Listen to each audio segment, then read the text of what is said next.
maanta xaaladda uu ku sugan yahay inaan ogaano bangigeena waxaa maamula 4.5 wax la yiraahdo ilaah baan idinku dhaariyay ilaa baarlamaankii sideedaad waxa bangigaas lagu soo xulaayay wax la yiraahdo 4.5 ninka ka hadlay maanta muwaadinimo iyo wax walba ka hadlay ee dalan u dhaqanaale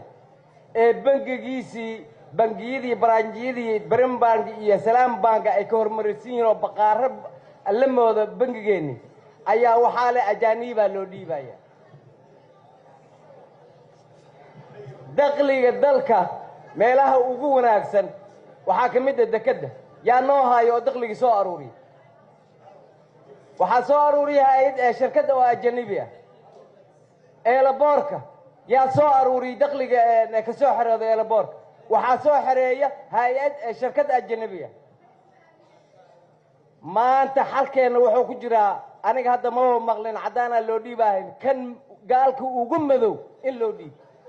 waayo waxa aan ku kala baxaynaa oo kaliya oo xalaasha ah waa ayaga ninka halka inta soo taagay muwaadinimada ka hadlay shan sano markuu joogay passport British inta la siiyaa wiilkiisana bangiyada ugu qaalisan ay ka shaqeeyaan discrimination waaye ma aha muwaadinimo